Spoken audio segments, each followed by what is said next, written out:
porción número 21. Shabbat Shalom, amados, vamos a iniciar lo que es la porción Kitizá, que es la número 21 de esta noche. Esta porción tiene muchísima enseñanza para nosotros, tiene muchísimo apunte profético y tiene algunas cositas que el Eterno quiere que sepamos ahora que se acercan las santas convocaciones. Iniciamos con la porción, pero antes, amado, perdón, que tenía que hacer una tefilá, pero estaba arreglando algo aquí en la computadora. Pero voy a iniciar con una pequeña tefilá y luego entonces iniciamos con todo lo demás. Amén. Padre, Rey del universo, Padre celestial, Abacadosh, Rey nuestro, bendito eres tú, Padre, Rey, bendito eres tú, nuestro amigo, bendito eres tú, nuestro Señor. Venimos ante tu presencia en esta hora, Padre amado, para darte gloria y honra, Señor, a través de tu palabra, a través de tu Torah, a través de las maravillas y las misericordias que en ellas encontramos. Gracias, Padre amado. Guíanos, Padre, a través de tu Torah, ese trayecto, Padre, que tú quieres, Señor, que llegue hasta nuestros corazones. Gracias, Señor, por todo lo que va a acontecer esta noche. Padre, pasa carbón encendido en mis labios, que no sean mis propias palabras, Señor, sino que seas tú guiando cada una de ellas. Tú eres el Rey, tú eres el único protagonista de toda esta historia, Señor Rey. Padre, nosotros somos solo siervos, Señor, dispuestos a obedecer y dispuestos a llevar la palabra según tú quieras, Padre amado, a nuestros familiares, vecinos, amigos, a desconocidos, Padre. Así que ilumínanos, Señor, danos conocimiento para saber qué hablar, cuándo y cómo, Padre amado. Gracias, Rey del universo, por este privilegio de estar en este momento aquí, Señor. Mira, personas que no han podido entrar, que no han podido estar con nosotros. Y mira, Padre amado, las familias también de esta tristeza que estamos pasando, Padre, como congregación. Danos fortaleza, Padre amado, fortalece a las familias, Padre, de la hermana fallecida, la hermanita Virginia, Padre. Te lo pedimos, Señor. Ayúdanos a estar en shalom, como dice tu palabra, que no nos entristezcamos como el mundo, Padre, porque nosotros en ti tenemos esperanza. Gracias, Rey del universo. Bendito eres tú por los siglos de los siglos. En el nombre de Yeshua HaMashiach. Amén, amén y amén. Amén. Amén. Amén. Amén, amén. Amén. Amén. Amén. Amén. Amén, amados. Amén. Entonces iniciamos la porción 21, que es la para Shaki Pizá. Esta porción tiene muchísima enseñanza, como ya les decía, y muchos apuntes proféticos hasta el final de los tiempos. Así que iniciamos en esta noche con la palabra Kitizá. La palabra Kitizá significa cuando censes, cuando hagas un censo, cuando levantes o cuando hagas. Es una palabra polivalente. La palabra quizá o nisá sería, esta sería la escritura en hebreo.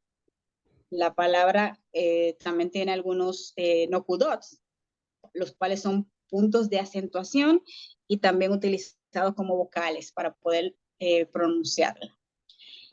¿Qué vamos a abarcar en esta parashá?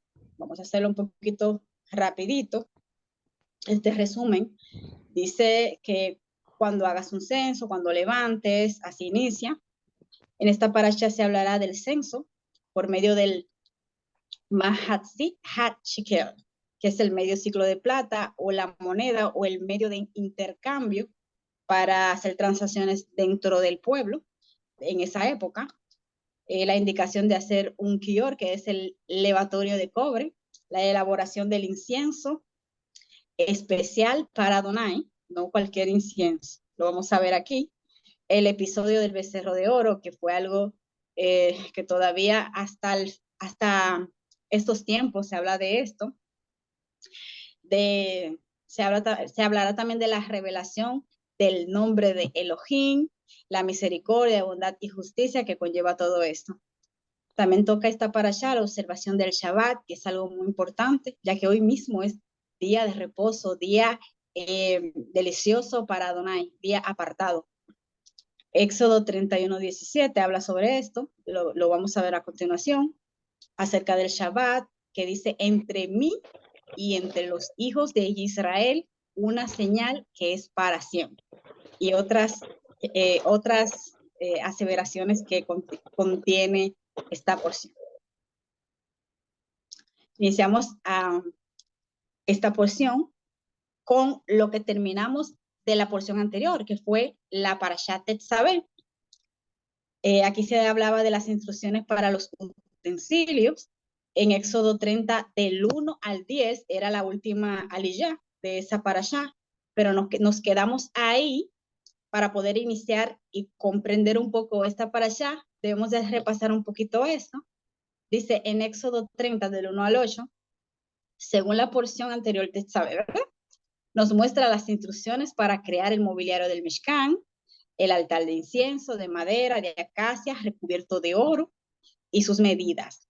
2 argollas de oro para cargarlo, varas de madera, de acacia, recubierta de oro, y Aarón quemaría el incienso fragante sobre él como aroma placentero todas las mañanas. Ya esa sería una tarea que se le dejaría específicamente a Aarón. Aquí en las imágenes podemos ver cómo, haciendo una recreación de cómo era este altar de incienso, ¿verdad? Las 4 argollas, o sea, 2 argollas, las vemos aquí alrededor de la mesa del incensario. Vemos esos 4 cuernos, los cuales también vamos a explicar más adelante. Pueden fijarse que tienen las 4 puntas con manchas de sangre. También este era parte de una expiación que tenía que hacer Aarón para expiar por su propio pecado, ya que nadie está exento de pecar, ni siquiera Aarón. Y esta era una vez al año que tenía que hacerlo. Esas eran instrucciones directas de Adonai. Y vemos Aarón con sus ropas sacerdotales haciendo ya todo lo relacionado obedientemente a las tareas que se le habían indicado. ¿Por qué la madera de acacia se utilizó y por qué el oro? Bueno, hay muchísimas posturas sobre esto. La madera de acacia es porque es una madera preciosa, incorruptible y duradera. Esta se preserva a través del tiempo y da alusión al Valle de las Acacias, como memoria del jardín del Edén y del reposo de Adonai. Es decir, es como un recuerdo, una alusión a que la presencia de Adonai habitaba dentro del jardín del Edén. Por eso está rodeada o está hecha de esta madera. También de oro, porque el oro es un tipo de material o es el único o uno de los pocos, más bien uno de los pocos minerales, elementos que no conllevan a grandes cargas eléctricas, sino que no es magnética, porque la permeabilidad magnética del oro es menor que 1 y tiene baja conductividad eléctrica y magnética. Por eso el oro es muy utilizado en las tecnologías para crear estos artefactos tecnológicos como celulares, computadoras, porque tiene una menor carga eléctrica, además de que es duradero, no se oxida, no se daña y prácticamente el oro es como un material, literalmente, un material eterno. Entonces, la acacia representa en el plano físico, en el plano material a la carne, y el oro representaría la fuerza espiritual. ¿El pueblo cometería desobediencia? Bueno, si nosotros vemos en esta parashá anterior, te sabe, en Éxodo 30 del 9 al 10, cuando dice, no ofrecerás incienso extraño sobre él, ni ofrenda quemada, ni ofrenda de grano, y no verterás ofrenda de libación sobre él. También dice, Aarón hará la expiación sobre sus cuernos una vez al año. Por la sangre de la ofrenda del pecado de la expiación, él hará expiación por él una vez al año por todas sus generaciones. Es especialmente Kadosh para Yahweh. Es decir, Aarón tampoco estaba exento de pecar, porque Aarón era un humano y estaba andaba también en este mundo, prácticamente en la carne. Por eso Aarón tenía que hacer un pago, una expiación anual por los pecados. por sus propios pecados.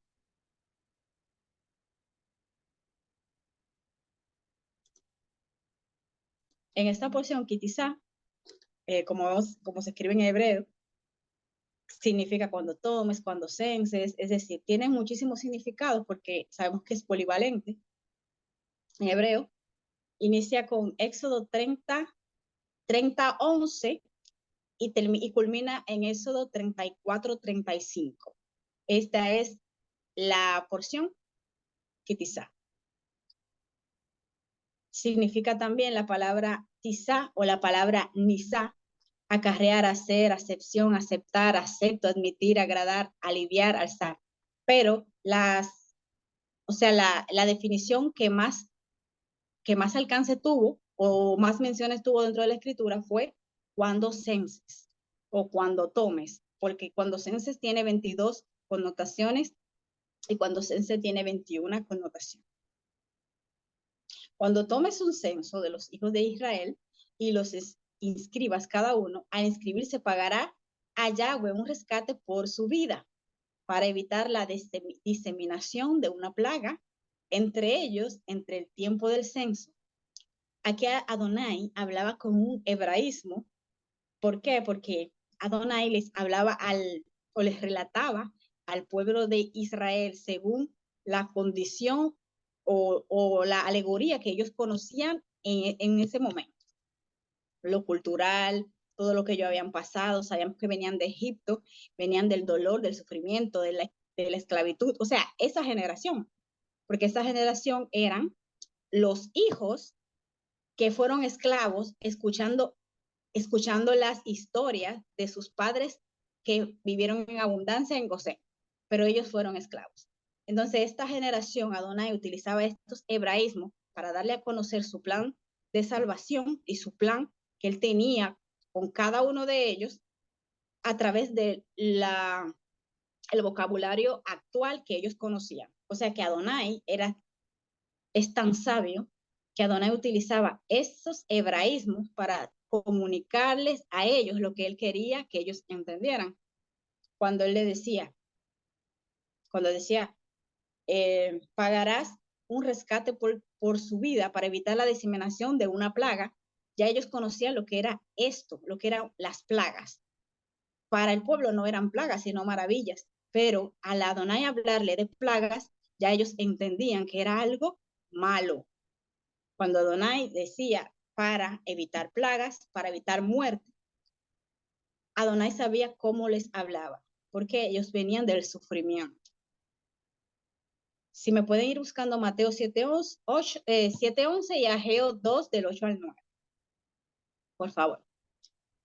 Así que, amados, en este relato nos indica que la responsabilidad por sus vidas recaían sobre el mismo pueblo. Para nosotros hoy saber las necesidades de ese mediador, primero debemos de conocer esa parte de las escrituras que Adonai nos muestra. Eso tenía que ser escrito para que en este tiempo nosotros podamos entender a qué Adonai se refería. Pues la redención es el rescate o la liberación obtenida por el pago de un precio. En la cruz, Yeshua entregó su vida para rescatarnos a nosotros. Allí fuimos redimidos por el pago de este precio y fuimos comprados por esa gracia infinita. El pago lo hizo Yeshua y el precio lo pagó con su vida, con su sangre preciosa. Esa sangre que fue derramada, que vale más que 10,000 universos juntos. Mateo 7:11. ¿Quién lo Amén. tiene? Amén. Si ustedes aún siendo malos saben darle a sus hijos regalos buenos, cuanto más su Padre que está en el cielo dará cosas buenas a los que permanecen pidiendo. Siempre traten a otros de la forma que a ustedes les gustaría que los traten, porque esto resume las enseñanzas de la Torá y los profetas. Amén. Amén, amado. Amén. Amén. Amén. Amén. Amén. Amén. Así es, amados, y realmente nuestro Padre, sabiendo que aún nosotros somos malos, Él nos da a nosotros, nos presta nos llena de bendiciones y de muchísimas cosas que nosotros a veces ni siquiera sabemos de qué Él nos ha librado o qué nos ha dado.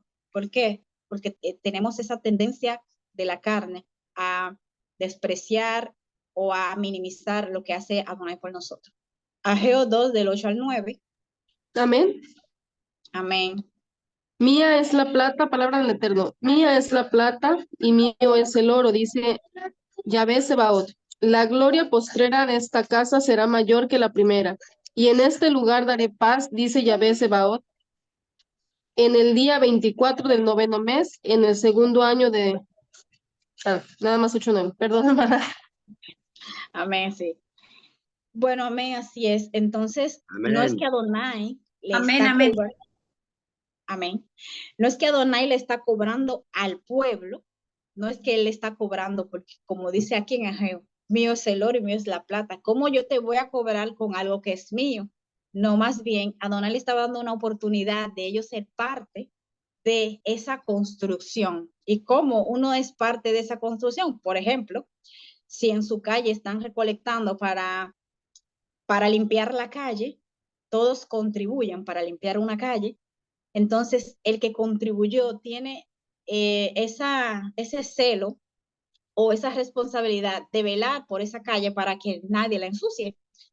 Entonces, Adonai nos da esa oportunidad de nosotros contribuir, ese es un tipo de contribución para su servicio, para su obra, mejor dicho, para la construcción de esa obra. No era una CDK, no era un diezmo, sino era un tipo de contribución como misericordia de parte de Adonai para hacerlos partícipes a cada uno, sin excepción de personas, porque ese medio shekel lo debía de dar tanto rico como pobre. O sea, que era como una moneda, un tipo de pago que era común y no era abusivo. Si alguien me puede leer en Primera de Timoteo 2:6, por favor, amados. También aquí se habla sobre este tipo de rescate, que es un tipo de contribución, sí, amado, que es bíblico. Amén, hermanita. Amén. Palabra del Eterno, 1 Timoteo 2:6, el cual se dio a sí mismo en rescate por todos, de lo cual se dio testimonio a su debido tiempo. Amén. Amén, aleluya. Entonces, ¿quién es ese que paga o se contribuye a sí mismo, paga este tipo de rescate? Pagó con su propio cuerpo, pagó con sus propias llagas, nuestro amado Adón. En Éxodo 30:16 dice, tomarás para el dinero de la expiación de los hijos de Israel y lo usarás para el servicio del tabernáculo del testimonio, para que sea un recordatorio de los hijos de Israel delante de Yahweh para expiar por sus vidas. La construcción de este templo provisional conlleva una responsabilidad también por parte del pueblo, la cual es gracia que Adonai pone para hacerlos partícipe de este privilegio. Así como dice, para que sea un recordatorio de los hijos de Israel cada vez que una persona contribuye a una obra, por ejemplo, a un edificio, aunque usted se muera o se mude o pase lo que sea, o vuelva dentro de 50 años y usted vea ese edificio, se va a sentir muy satisfecho de que usted contribuyó con esa obra. Y eso era lo que Adonai quería del pueblo. No era que él estaba pidiendo dinero, porque como dice Ageo, mío es el oro, mío es la plata. También la ordenanza de la pila de bronce, eso está en Éxodo 30:18, dice, harás la pila de bronce con una base de bronce para lavarse. Ponlo entre el tabernáculo del testimonio y el altar y pon agua en él. Aarón y sus hijos lavarán sus manos y pies allí. Cuando ellos entren al tabernáculo del testimonio, se lavarán con agua para que no mueran. Otro hebraísmo, para que no mueran es porque ellos venían del sufrimiento y ellos no conocían lo que era más nada que fuera el sufrimiento y la muerte. Entonces Adonai asociaba, esta palabra no es una amenaza, sino era una asociación con lo cultural y lo que ya ellos habían vivido. También cuando ellos se acerquen al altar para ministrar, quemando una ofrenda para Yahweh, ellos se lavarán sus manos y sus pies para que no mueran de nuevo. Esta será una ley perpetua para ellos por todas sus generaciones. Cuando Adonai menciona aquí la palabra para que no mueran, también se refiere a la muerte segunda, porque ellos no conocían lo que era este término, así que Adonai le hablaba según su tiempo. La muerte segunda o la muerte del alma o la condenación. Ellos no iban a entender, Adonai les hablaba de la muerte, que ya ellos conocían, del sufrimiento. Entonces, en esta pila de bronce, esta fuente de bronce, nos hace también alusión a lo que es nuestro amado Yeshua, nuestro Adón Yeshua. ¿Por qué? Porque Yeshua es la fuente de agua, la fuente de vida, y otra de las propiedades que encontramos, que es algo muy bonito, es que ¿por qué era de bronce? ¿Por qué no fue de otro tipo de metal o fue de un tipo de madera o de piedra? ¿Por qué de bronce? Bueno, y lo que encontramos fue que el bronce es un metal que además de ser útil, maleable para cualquier fundición, es un metal que es antibacterial. Por eso cuando van a restaurantes, amados, si ustedes ven en la puerta, como ven aquí en la segunda imagen, el manubrio de las puertas de los restaurantes mayormente es de bronce, porque cuando las personas tocan la puerta y abren, entonces se les desinfecta la mano, porque el bronce es antibacterial y mata cualquier tipo de bacterias. También es utilizado en las tuberías de muchísimas ciudades, muchísimos países desarrollados. Desde la antigüedad viene el uso del bronce como desinfectante. Y por ahí se pasa el agua potable y sin necesidad de purificarla, porque el bronce purifica el agua. O sea, mata todo tipo de bacterias, todo tipo de parásitos. Por eso es que el bronce es tan importante en las tuberías de muchísimas industrias y de muchísimos países que se toman el agua de la llave, porque mientras va pasando por la tubería de bronce se va desinfectando. Otra cosa es que el bronce, también cuando se pone un poquito añejo o viejo, lo que hace es que la corrosión del bronce se asemeja a piedras preciosas, como vemos en la primera imagen. Así que Yeshua es la figura de esta pila de bronce, de esta fuente de bronce. Él es la fuente de vida, es el agua de vida, o sea, nos limpia, como dice aquí. Lavará sus manos y sus pies allí. Yeshua nos lava nuestras manos, nuestros pies, el alma. Yeshua nos limpia. Así que esta pila de bronce. Y también cuando dice Yeshua, yo estoy a la puerta. Cuando Yeshua dice, yo estoy a la puerta, se está refiriendo también a la pila de bronce que estaba en la puerta, porque era antes de entrar al tabernáculo, había que hacer este tipo de ritual. Yeshua está a la puerta, Yeshua es nuestra fuente de agua, nuestra pila de bronce.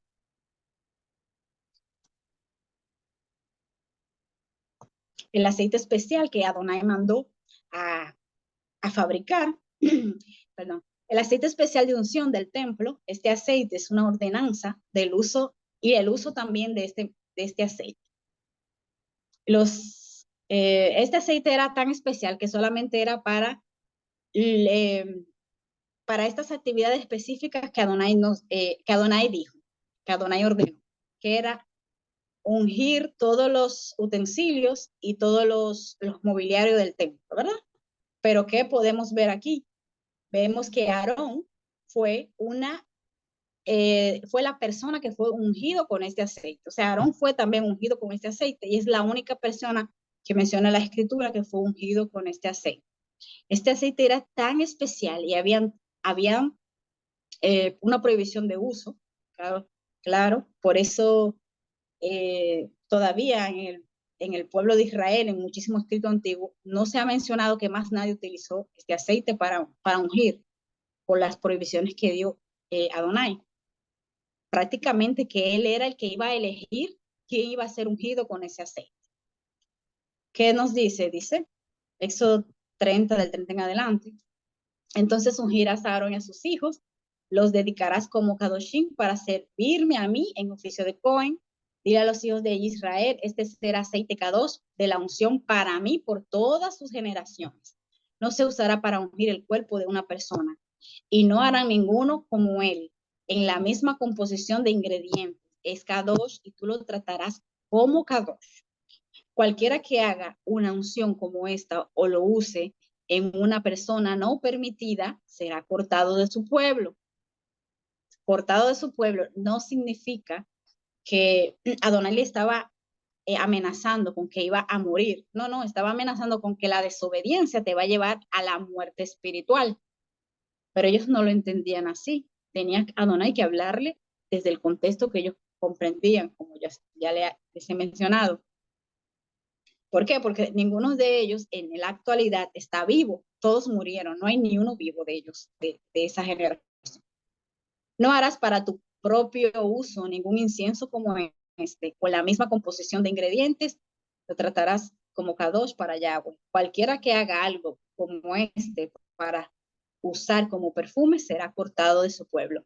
De nuevo, será cortado de su pueblo, sería lo que conocemos hoy como serás por desobediente, te espera la muerte segunda, por no cumplir lo de la ley, las especificaciones de la ley. También vemos las vestiduras sacerdotales en Éxodo 31, como es que Adonai es tan perfecto y tan meticuloso que hasta con las vestiduras de la familia sacerdotal, él tuvo tanto cuidado. Esas vestiduras no eran para la familia sacerdotal, no era para Aarón y sus hijos. Esas vestiduras eran para deleite de nuestro Padre Celestial. Él las mandó a confeccionar para deleitarse con ver a su pueblo usar, o sea, a sus sacerdotes usarla. Era para deleite de Adonai, no era para Aarón y sus hijos, era para Adonai, para Yud, Hei, Vav, Hei.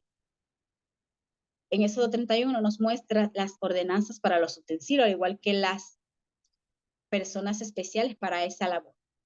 También nos habla de Besaler, que fue el nieto de Ur, de la tribu de Judá, y Aholiab de la tribu de Dan, fueron los encargados para crear todos los utensilios tallados y labrados y las cortinas, todo lo que era para adornar el templo.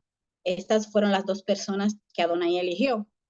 Eligió a Besaler, que de la tribu de Judá, también como atributo o como gratificación, porque él era nieto de Hur. No sé si recuerdan quién era Hur. Hur era uno de las manos derechas de Moshe. Cuando estuvo la guerra con Amalek, con los amalecitas, Hur fue el que le levantó la mano izquierda, y Aarón le levantó la mano derecha. Cuando él se cansaba y bajaba las manos, el pueblo de Israel iba perdiendo la guerra. Entonces él le pidió ayuda y ellos le levantaron las manos. Hur la mano izquierda, Hur, y Aarón la mano derecha. Entonces Adonai eligió a Besalel, no fue al azar, sino ya por el compromiso o por esta, o sea, por este reconocimiento también familiar, generacional. Adonai eligió a Besalel. En algunos de los midrash dicen que él era de la tribu de Judá, pero no, las escrituras dicen dicen en algunos midrash, en una Gamará también dice que él era de la tribu de Leví, pero realmente en las escrituras dice que él es de la tribu de Judá. Y Aholiab, de la tribu de Dan, también fue un asistente. Y sabemos que nosotros no tenemos atribuciones para nada. Nosotros no somos servibles, somos siervos inútiles, como dice Lucas. Somos siervos inútiles porque todo lo que debíamos de hacer, eso hicimos. Pero mire lo que dice Adonai. Yo he dotado a todos los artesanos con sabiduría para hacer todo lo que yo he ordenado. A todo el mundo, o sea, a todos los artesanos. Yo digo que a todos. El tabernáculo del testimonio, el arca para el testimonio, la cubertería del arca sobre ella y todo el mobiliario de la tienda. La mesa, sus utensilios, la menorá, pura y todos sus utensilios, el altar de incienso, el altar para ofrendas quemadas y todos sus utensilios, la pila y su base, las vestiduras para oficiar, las vestiduras kadoshim para Aarón, el Cohen, y las vestiduras para sus hijos, para que ellos puedan servir en el oficio de Cohen. El aceite de la unción, el incienso de especia aromática para el lugar Makon Kadosh, ellos harán todo conforme yo les he ordenado. Así que, amados, si nosotros tenemos alguna función, somos buenos en algo, en alguna área de nuestra vida, laboral, secular, espiritual, no es por nuestro propio mérito, es porque a Adonai le place y nos dio ese don para deleite suyo. Éxodo 31 nos habla de Shabbat, el Shabbat como día apartado, día Kadosh, es una alusión, una alegoría al jardín del Edén, cuando Adonai estaba reposando y ya estaba todo creado, reposó. Estaba el hombre, estaban los animales, estaba Adán y Eva disfrutando de la naturaleza, de todo lo creado. Ellos estaban ahí hasta que entró el pecado. Dile a los hijos de Israel, ustedes observarán mi Shabbatot. Ustedes, amados hijos de Israel, que estamos en la dispersión, porque esta es una señal entre yo y ustedes por todas sus generaciones, para que ustedes sepan que yo soy Yud-Heh-Vah-Heh, quien los apartará para mí. Por lo tanto, ustedes guardarán mi Shabbat porque es apartado para ustedes. Todos los que lo traten como ordinario serán puestos a muerte, porque cualquiera que haga cualquier trabajo en él será cortado de su pueblo. Escuchen, amados, en 6 días el trabajo será hecho, pero el séptimo día es Shabbat, para descanso completo, apartado para Yahweh. Cualquiera que haga algún trabajo en el día de Shabbat será puesto a muerte. Los hijos de Israel guardarán el Shabbat, observarán el Shabbat por todas sus generaciones como pacto perpetuo. No está abolido, ni nunca será abolido, dice, como pacto perpetuo. Es una señal entre yo y los hijos de Israel para siempre, porque en 6 días Yahweh hizo el cielo y la tierra, pero en el séptimo día él cesó de trabajar y descansó. ¿Qué es lo que está prohibido en Shabbat? Bueno, estamos heredando muchísimas doctrinas y muchísimas cosas que hemos ido desechando. Como saben, según nuestros rudimentos, hemos ido desechando lo que son las doctrinas babilónicas y las doctrinas romanas también. Es decir, no aceptamos doctrinas que vengan desde el corazón, desde la mente o desde la mano de un hombre, sino todo lo que es de Adonai. Por ejemplo, en la amada casa de Judá, nuestros hermanos de Judá tienen 39 prohibiciones para el día de Shabbat. Es decir, para el día de Shabbat, usted se despertó, se acuesta en su cama, ora y se fue el día y ya. Usted cumplió con Shabbat. Pero, amados, realmente hay muy pocas prohibiciones en las escrituras para el día de Shabbat. ¿Por qué? Porque es un día delicioso. Adonai nos permitió, es como analizar o pensar, estamos en el jardín del Edén y Adonai nos dijo, disfruta todo lo que está aquí, sin trabajar, claro está. Y dentro de las 9 prohibiciones que sí encontramos en las escrituras, que aquí mismo en Arca de Salvación hay un estudio sobre el Shabbat y habla de las 9 prohibiciones que encontramos desde Génesis hasta el libro de Isaías, solo 9. Y dentro de esas 9, siempre todos es alegoría al trabajo.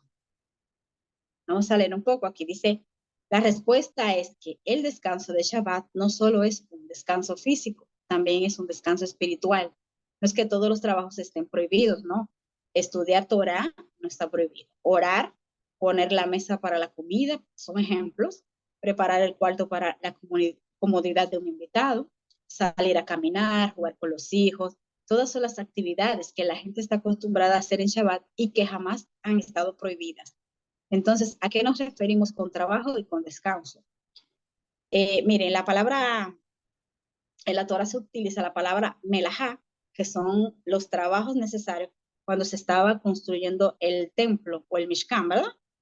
Entonces, este tipo de trabajo, que era un exceso de fuerza física y mental, un agotamiento físico y mental, además de que era rutinario, ese trabajo estaba prohibido. Por eso, encender fuego que tenga que ver con trabajo, por ejemplo, cocinar está prohibido. ¿Por qué? Porque se supone que el día anterior debemos preparar todo para solo disfrutar el Shabbat. Sabemos que ahora hay muchísimos tipos de alimentos que son muy perecederos, que la mayoría son cosas que no son alimentos realmente, son comidas, pero no alimentos, y que estamos acostumbrados a hacerlo y que conllevan de mucho tiempo. Este tipo de alimentos sí deberían o son más bien o alimentos que se deben de comer en el mismo día. Ese tipo de alimentos nos da un poco de trabajo. Entonces sería bueno tener opciones para hacer más cosas el día de Shabbat y olvidarnos tanto de que está prohibido, que porque esto, porque entonces no disfrutamos este día como día K2, día apartado, día de deleite, como dice la escritura. Entonces, pero hay muy pocas prohibiciones. Dentro de las 9 está no comprar, no vender, no enviar a ningún siervo a comprar ni a vender. Lo que usted no pueda hacer en Shabbat, no puede enviar a otro a hacerlo. No encender fuego para cuestiones de trabajo que no tiene nada que ver con preservación de vida. Por ejemplo, calefacción, encender una fogata como hacía el pueblo para alejar a animales salvajes, o sea, un fuego que tenga que ver para preservar la vida. Bueno, en los trabajos que están prohibidos dentro del día de Shabbat, y les voy a decir, son trabajos rutinarios que se pueden hacer en la semana. Ahora, si a usted se le cayó, mire, en la amada casa de Judá, si a usted se le cayó un vaso con jugo, eso se tiene que quedar ahí así hasta que se termine el Shabbat. Si usted ve que tiene un hilito dentro de la, o sea, en su blusa, en su ropa, un hilito, y lo jala y se destejió, usted está pecando, porque no se puede destejer. No se puede tejer, no se puede destejer, o sea, tiene muchísimas prohibiciones que no son bíblicas. Así que nos vamos a pegar a lo que es bíblico y a lo que está prohibido. Así que yo les digo, amados, que el día de Shabbat, cuando yo entendí estas cosas, para mí fue una delicia y dije, esto es más fácil de lo que yo pensaba. Así que, bueno, estas labores de fuego, de tabernáculo, de todo lo que tenía que ver con trabajo, martillar, trabajar en la metalurgia y todo esto, a este tipo de trabajos que se le llama melajá en las escrituras. Y sí, eso estaba prohibido porque el pueblo tenía que descansar. Seguimos con la pregunta que les dejé de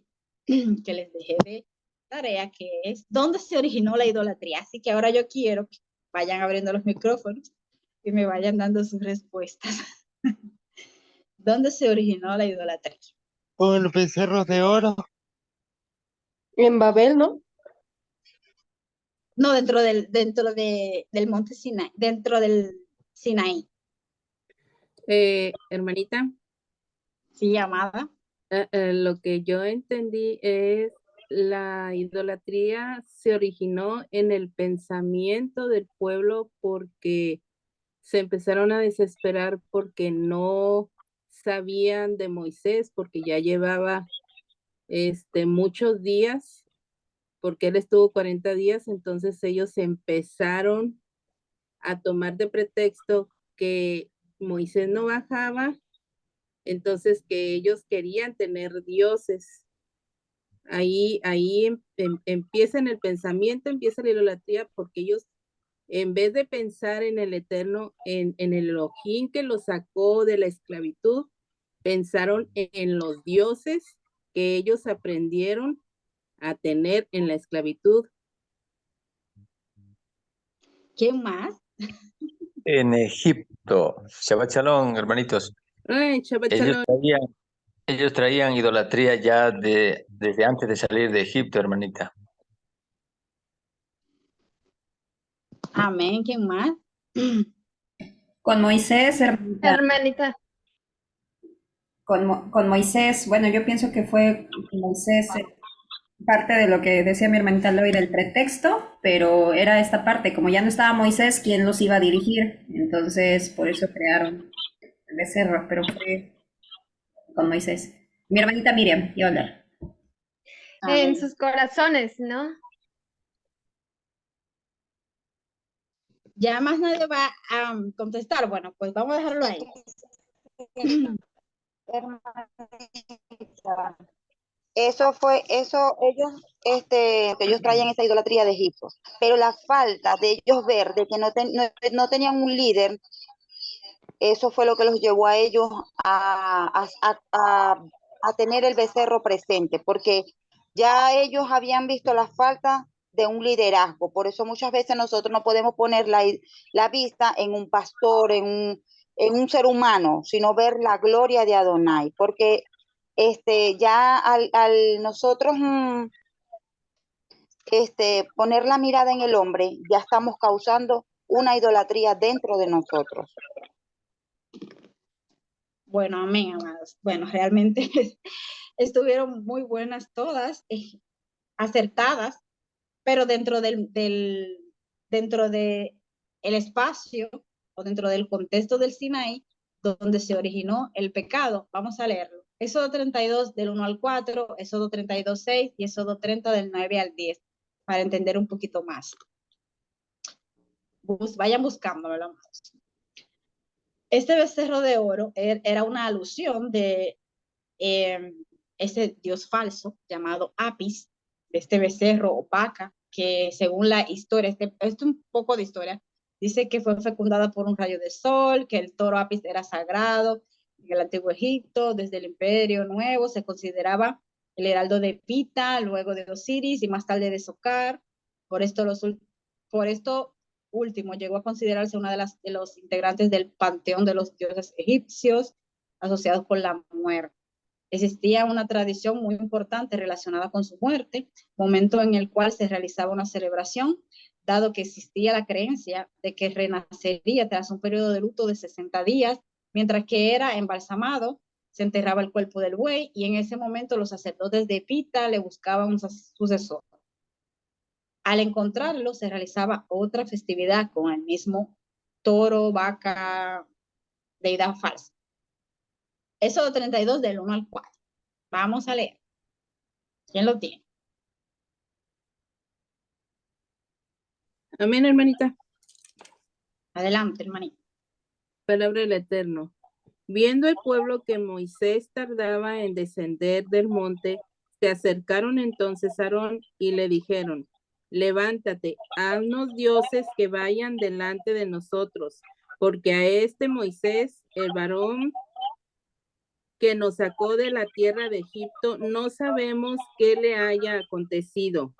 Y Aarón les dijo: apartad los zarcillos de oro que están en las orejas de vuestras mujeres, de vuestros hijos y de vuestras hijas, y traédmelos.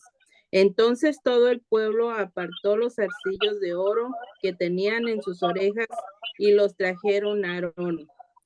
Él los tomó de las manos de ellos y les dio forma con buril e hizo de ellos un becerro de fundición. Entonces dijeron: Israel, estos son tus dioses que te sacaron de la tierra de Egipto.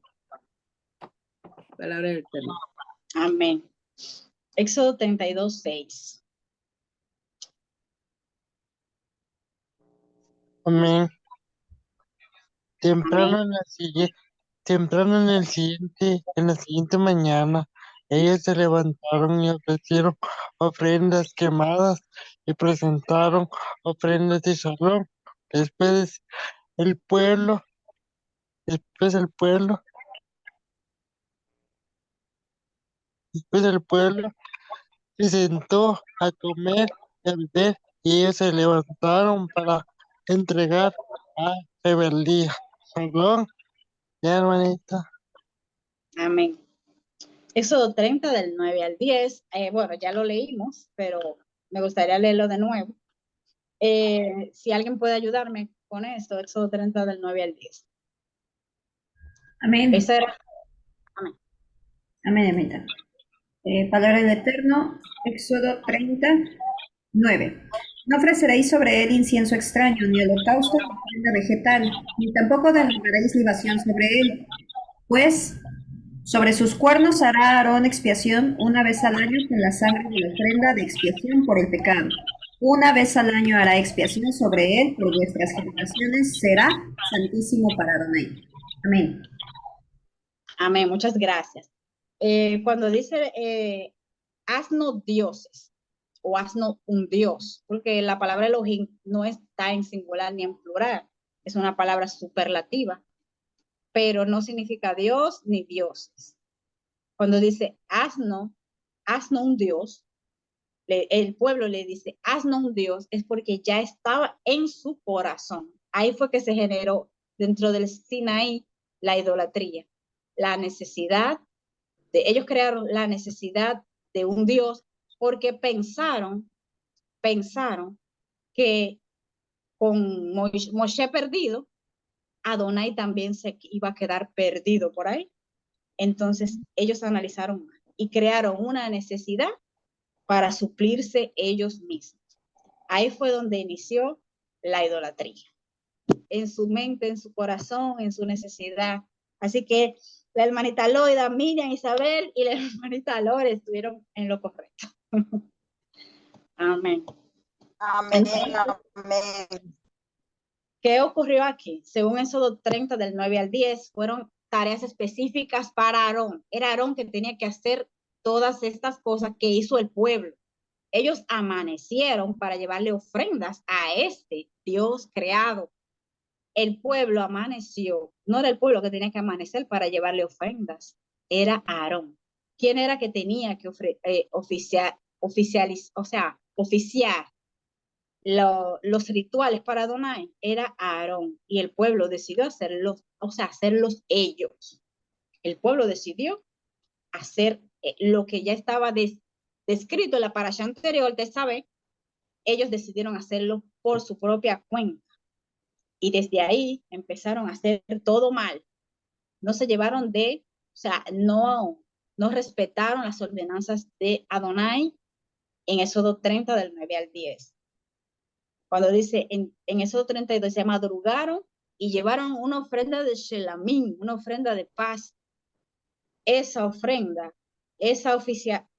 oficiar ese tipo de ritual, tampoco les correspondía a ellos en caso de que fuera a Adonai. En caso de que fuera Adonai, porque claro, ellos lo estaban haciendo a ese Dios falso, que ya ellos conocían, porque ellos venían de Egipto. Ellos venían de Egipto, y ese era un Dios falso que los hizo esclavos en Egipto, y por eso fue el celo de Adonai. Yo te saqué de Egipto, y tú le estás atribuyendo a ese Dios falso lo que yo hice por ti, porque el que te tenía esclavo era ese Dios en Egipto. Yo a ti te liberé para que me hicieras fiesta a mí en el desierto, no para que le hicieras fiesta a ningún otra entidad. Entonces, la ofrenda de paz, ofrenda de Shelamín, fue lo que ellos llevaron en la mañana.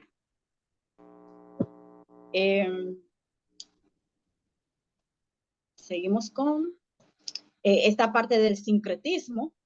¿Qué es el sincretismo? El sincretismo religioso es un producto de la unión de dos tradiciones religiosas diferentes que se asimilan mutuamente, dando como resultado el nacimiento de un nuevo culto con elementos y productos de ambos. Es decir, unir elementos de una religión con los elementos de la escritura, con lo que yo pienso, con lo que yo viví, y de ahí creo una religión y ya eso es lo que hay que hacer. Este es el sincretismo, utilizar también la palabra de Adonai para los propios placeres religiosos. Esto es el sincretismo. La palabra como tal proviene del griego, sincretismo, que significa coalición de dos adversarios contra un tercero, o sea, la unión de dos proyectos, la unión de dos cosas para crear algo nuevo o para hacerle más fuerza a otro. Dentro de las religiones nuevas, desde los años 50 hasta ahora, las de las 5 religiones que pude encontrar, de las más nuevas, Cienciología, Realismo, Caudai, Seishonolé, Bahá'í, estas no utilizan las palabras de Adonai, no utilizan la Torá, sino que tienen sus propios libros, métodos de estudio, métodos de voy a ver cómo está meditación, propios métodos de oración, de enseñanza. Pero hay que tener cuenta con estos dos. El mormonismo y los testigos de Jehová, que son del 1830 y del 1870, estas son sectas o religiones que sí han hecho sincretismo de algunas doctrinas rescatadas, babilónicas, romanas, tienen una mezcla de todo, igual que el cristianismo. Pero, o sea, solo estoy mencionando las nuevas, porque el cristianismo en cuanto a fecha de creación, todavía hay mucho debate sobre esto, es una de las más viejas, o sea, de las protestantes, pero porque está también la parte del catolicismo, que dicen que son los primeros y así, y que no, que fue con Martín Lutero, dicen que no, bueno, pero en cuanto a estas y al cristianismo, utilizan mucho sincretismo para adorar a Adonai, o ellos piensan que están adorando a Adonai. Por ejemplo, ya que nos estamos acercando a las fiestas bíblicas versus la idolatría, miren, no es casualidad que Adonai nos esté hablando de que se están acercando las fiestas bíblicas y que en esta parasha debemos de prepararnos, así como Aarón se tuvo que preparar para poder oficiar todas las ceremonias del templo, tuvo que ser ungido, tuvo que ser vestido, tuvo que pasar por un cierto proceso, él y su familia, para él poder oficiar las ceremonias, para él poder hacer muchísimas ordenanzas de Adonai, tuvo que ser procesado y preparado. Así que nosotros debemos también de tener mucho cuidado, ser procesados y preparados, porque por ahí vienen las fiestas de Adonai. Vienen las fiestas. Y Adonai no los recuerda en esta parasha. En Éxodo 34:18 dice, guarda las festividades del Masá, comiendo Masá como yo te ordené por 7 días durante el mes de Abib, que ya conocemos. El 21 dice 6 días trabajarás, pero el 7º descansarás, aún en temporada de siembra. O sea, todas las ordenanzas que conllevan las fiestas bíblicas están en las escrituras, pero se ha hecho sincretismo de rescatando muchísimas cosas culturales, muchísimas idolatrías de naciones que han pasado a la historia. Estas idolatría moderna, por ejemplo, en Semana Santa, que lamentablemente debería de ser una alegoría, una alusión a lo que es Pesaj, ¿verdad? Pero hay mucho sincretismo porque aquí también se celebra lo que es el equinoccio de primavera, se utiliza la idolatría hacia la diosa Ishtar o Easter. Sabemos que también en inglés se menciona esta palabra Easter, se dice Easter, o sea, en Pascua se dice Easter, es como dándole esta atribución a esta diosa pagana, que era la diosa de la fertilidad, la cual utilizaba huevos para hechizos de fertilidad. Y por eso son los huevos coloridos que se ven. El conejo es otra historia que se inventó la Iglesia Católica, de que cuando Yeshua resucitó de la tumba, el único animal que estaba dentro de la cueva era un conejo, y que de ese conejo la luz, y salió el conejo, y entonces se empezó a recolectar huevos. Eso es una mitología, una historia que ni siquiera tiene nada que ver con la Biblia, pero las personas la creen y la celebran.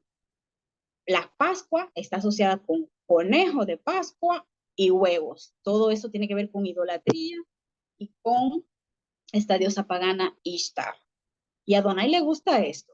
Hay que celebrar las cosas como Adonai dice.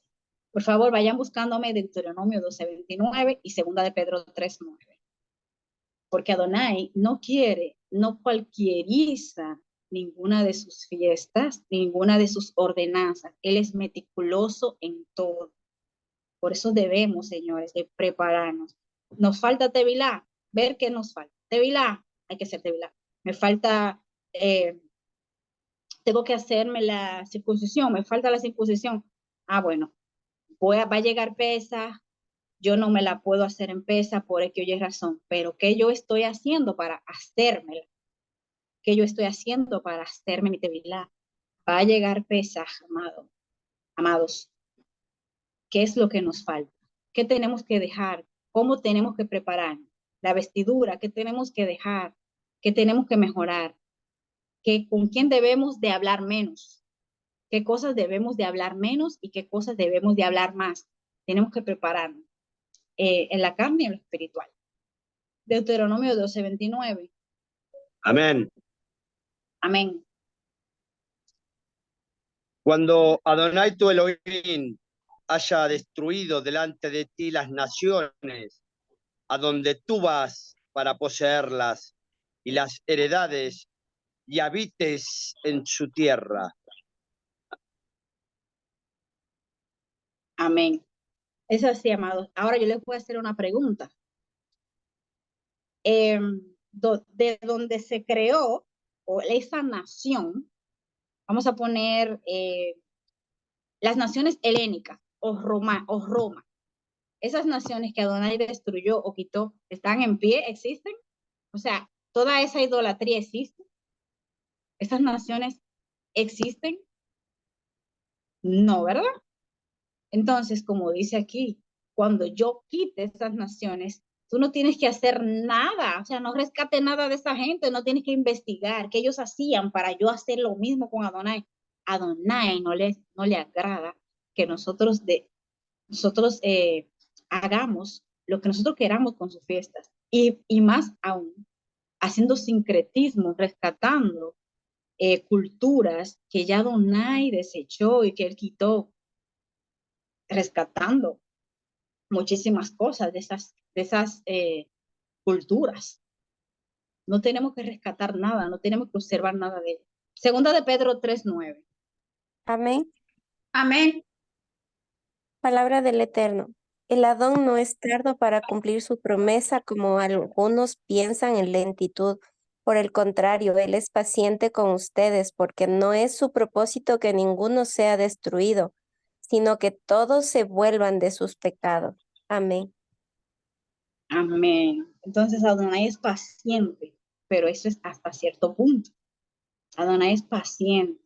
¿Y por qué el pueblo? ¿Por qué nosotros somos impacientes? ¿Y por qué nosotros somos dados a idolatría? Quizás muchos digamos, no, yo no soy idólatra, yo solamente adoro a Adonai. Vamos a ver. En este episodio del Becerro de Oro que vimos, es un paralelismo al anti-Mashiach. El episodio del Becerro de Oro en el Antiguo Testamento relata cómo los israelitas, mientras Moshe estaba en el monte Sinaí recibiendo las 10 Dabar, se desviaron de la adoración a Elohim y construyeron un ídolo en forma de becerro de oro para adorarlo. Este acto de idolatría representó una traición a la alianza con Adonai y una falta de emuná con él como su único Elohim. La conexión con el anti-Mashiach se establece a través del concepto de idolatría, falsa adoración, así como los israelitas abandonaron a Elohim para adorar un ídolo hecho por ellos mismos, ¿verdad? El anti-Mashiach en las escrituras también es visto como un líder o figura que promueve la adoración de sí mismo. Egolatría es una autoidolatría. Él promueve la adoración en sí mismo, ¿verdad? O de entidades falsas en lugar de Elohim. Tanto el episodio del Becerro de Oro como la figura del anti-Mashiach representan desviaciones de la verdadera fe, emuná, y la adoración auténtica a Yahweh, y ambos son vistos como desafíos a la autoridad y la soberanía divina. Ambos asimilan o representan el engaño. Entonces, amados, el anti-Mashiach a muchos va a engañar, igual que como Egipto o el adversario engañó al pueblo. Adonai esto lo sabía. Los israelitas crearon este intermediario falso por desesperarse, como dice las escrituras que acabamos de leer. en segunda de Pedro, porque muchos lo tienen por tardanza. Si Moshe duró prácticamente 40 días aproximadamente, que eran 40 días, eso no era nada. Y no fue que ellos duraron 40 días desesperados. Ellos se desesperaron muy rápidamente. Se desesperaron antes de los 40 días, porque seleccionar las argollas de oro, carpa por carpa, mujer por mujer, niño por niño, seleccionarla, limpiarla, fundirla y crear el becerro de oro, eso no se hace en un día. Así que eso se hizo a mediados de los 40 días aproximadamente. Como a los 20 días, quizás antes, el pueblo ya estaba desesperado porque no veía señales de vida de Moshe. Y pensaron que si Moshe ya no volvía, Adonai tampoco iba a volver. Por eso mucha gente se van detrás del líder y no detrás de Adonai. Cuando el líder se va, el líder cae, la gente, nosotros, el pueblo, nos vamos y nos caemos detrás del líder. Nos vamos detrás del líder porque pensamos, ya se acabó todo. El líder no vuelve, ya se acabó todo, yo dejo esto. ¿Por qué? Porque ponemos nuestros ojos en lo que está, en lo terrenal, en lo que se acaba, en lo que se termina.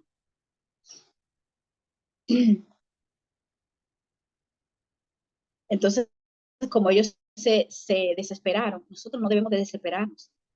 Que Yeshua tarda, que Yeshua no viene, que llevan aproximadamente 2000 años y no ha venido. Espere, cuando más oscura es la noche, es cuando va a amanecer. Es cuando va a amanecer. Adonai sabe todo. Seamos pacientes.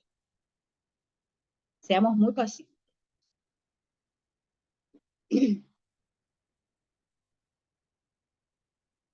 Miren, muchas personas nos alejamos, no guardamos los mandamientos, lo guardamos a medias, no oramos, no nos acercamos al trono, sino que mantenemos la sangre o tratamos la sangre de Adonai por inmundicia.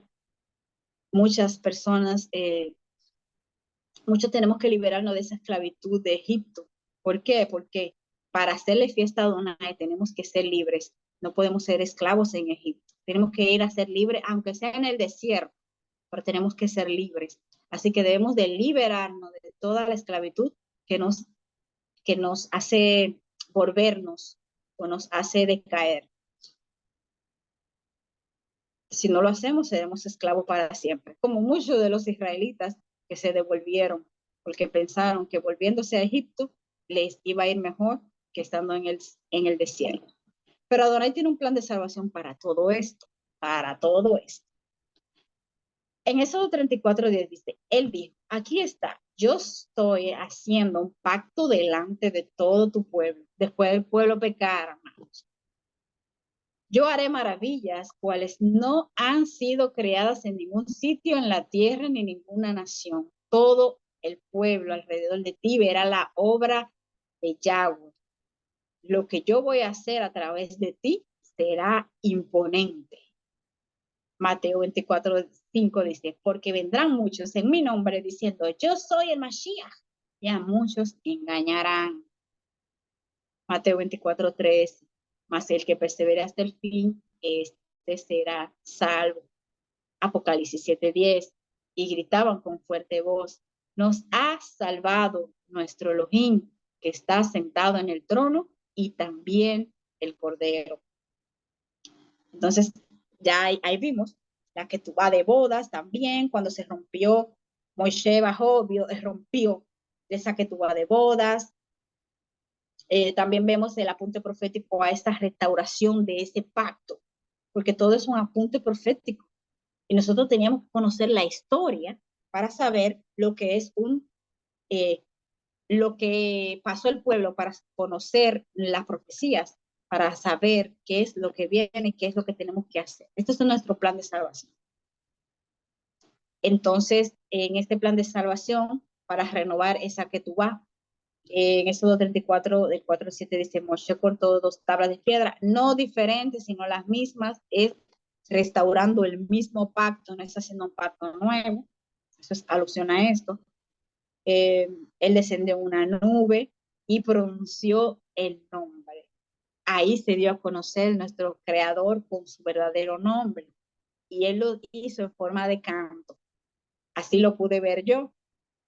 Y decía así: Yahweh pasó delante de él, de Moshe, y proclamó: Yud-He-Vah-Hei, Yud-He-Vah-Hei, es Elohim misericordioso y compasivo, tardo para la ira, rico en misericordia, resignación, compasión y verdad. Así lo vi yo, que Yud-He-Vah-Hei. Amén. Mostrando gracia hasta la milésima generación, perdonando iniquidad, transgresiones y pecados, aún absolviendo al que no es inocente, pero causando los efectos negativos de las ofensas de los padres que serán experimentados por sus hijos y nietos, y aún por la tercera y cuarta generación. Pablo también lo repite. Pablo dice en 1 Corintios 10, del 6 al 4, mas estas cosas sucedieron como ejemplo para nosotros, para que no codiciemos cosas malas como ellos codiciaron, ni seáis idólatras, como algunos de ellos. Según está escrito, se sentó el pueblo a comer y a beber y se levantó a jugar. Ni forniquemos como algunos de ellos fornicaron y cayeron en un día 23,000. Ni tentemos al Señor, como también algunos de ellos le tentaron y perecieron por las serpientes. Ni murmuréis como algunos de ellos murmuraron y perecieron por el destructor. Y estas cosas les acontecieron como ejemplo y están escritas para amonestarnos a nosotros, a quienes han alcanzado los fines de los siglos. Así que el que piense estar firme, mire que no caiga. Eso es una alusión a la idolatría. No os ha sobrevenido ninguna tentación que no sea humana, pero fiel es Adonai, que os dejará ser tentados más que lo que podéis resistir, sino que dará también juntamente con la tentación la salida para que podáis soportar. Por tanto, amados míos, huid de la idolatría. Amén. Amados, el ego es una idolatría moderna, al igual que el materialismo, el consumismo, las celebridades, el culto a la personalidad, la búsqueda desmedida de riquezas, la imagen corporal y belleza, la tecnología, las redes sociales, el poder, el prestigio, el nacionalismo, el patriotismo extremos, ideologías políticas y filosóficas que pueden llevar a la demonización a aquellos que no comparten esas creencias. La obsesión por el trabajo, también desenterrar historias culturales y creencias idolátricas ya quitadas por Adonai, es darse a idolatría. Son tantas cosas que son idolatría. Aléjese, amado, cierre la puerta. Shalom Alejem. Hasta aquí la porción de hoy, Kitizá.